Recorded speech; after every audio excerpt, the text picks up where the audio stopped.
Bonjour, ici Tammy Kabaj, ravi de vous retrouver dans cette nouvelle vidéo dans laquelle je vais vous parler du Big Short et surtout pourquoi il ne faut pas suivre les moutons de Wall Street. Alors, je me suis basé sur la citation de Gordon Gekko du film Wall Street. Alors, Gordon Gekko parle avec Martin Sheen et lui dit la chose suivante. Il lui dit, écoute, tu sais pourquoi? Je le dis en anglais.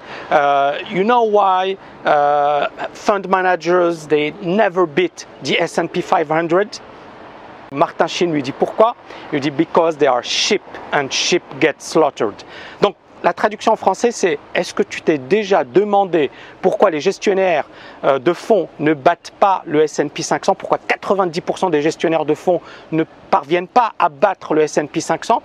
Et la réponse de Gordon Gekko c'est parce que ce sont des moutons et les moutons se font massacrer.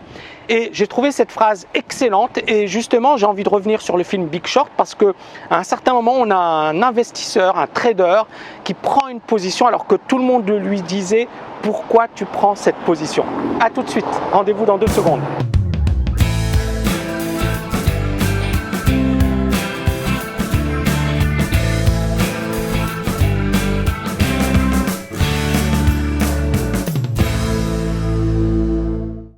Comme je vous le disais, effectivement, je me suis inspiré de cette phrase et bien évidemment du film Big Short pour revenir sur l'importance d'être indépendant, de ne pas être un mouton à Wall Street ou sur les marchés financiers.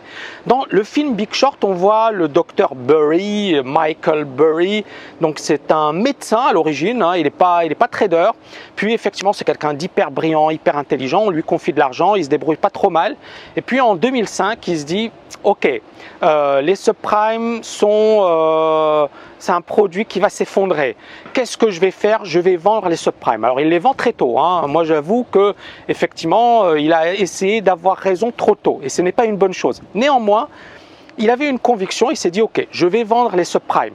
Et puis il les vend et il commence à perdre beaucoup d'argent. Il perd 10 millions, 20 millions. À un certain moment, il perdait 100 millions sur un fonds de 500 millions. C'est-à-dire quasiment 20% de son portefeuille. C'est énorme. Donc tout le monde vient, le menace, lui dit on va retirer nos fonds, tu n'es qu'un bon à rien. Et le gars en plus il était en t-shirt, pieds nus, il jouait de la guitare, donc vraiment un illuminé par rapport au monde classique du trading. Donc beaucoup se sont dit mais le gars il n'est pas sérieux. Et à un certain moment il a même l'un de ses investisseurs qui lui dit Greenspan, donc Alan Greenspan c'était l'ancien président de la Réserve fédérale américaine, Alan Greenspan dit que les subprimes, il n'y a aucun souci par rapport à ça. Et toi, qui es pieds nus, qui porte un t-shirt, tu penses que Greenspan a tort? Burry répond oui, je pense qu'il a tort. Et bien évidemment, l'investisseur n'est pas du tout content.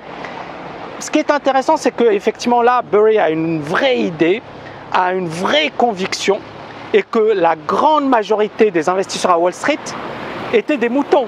La grande majorité ne pensait pas comme lui.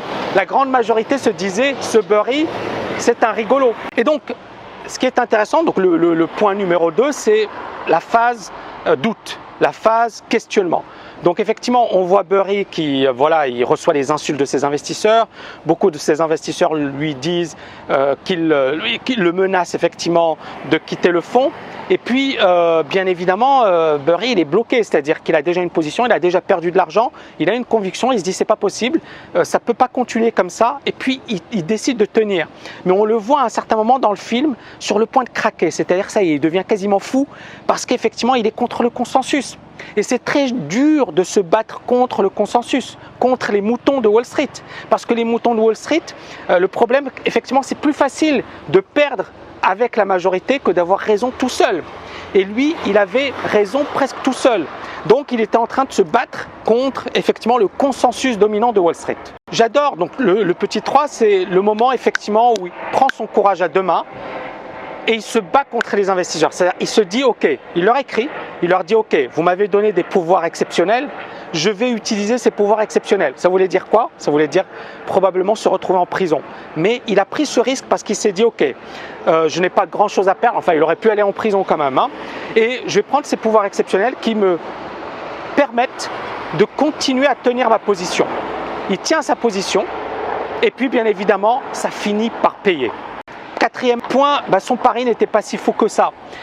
Bien évidemment, il était contre le consensus, bien évidemment, il était contre les moutons de Wall Street, mais bien évidemment, c'est ça ce qui lui a permis de gagner gros, puisque ce trade lui a permis effectivement d'exploser des records de rentabilité et de réaliser un gain de 2,5 milliards de dollars, c'est-à-dire effectivement 500% de performance par rapport à son capital.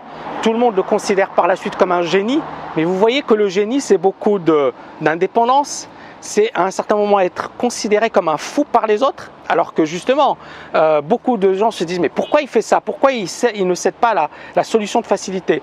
C'est ça aussi, c'est qu'à un certain moment, il faut être capable, il faut avoir le courage de ne pas tomber dans le piège de la pensée dominante. Et quand par exemple la TKL a choisi d'être totalement indépendante, je peux vous assurer que beaucoup de gens nous ont dit tu es fou, tu fais n'importe quoi.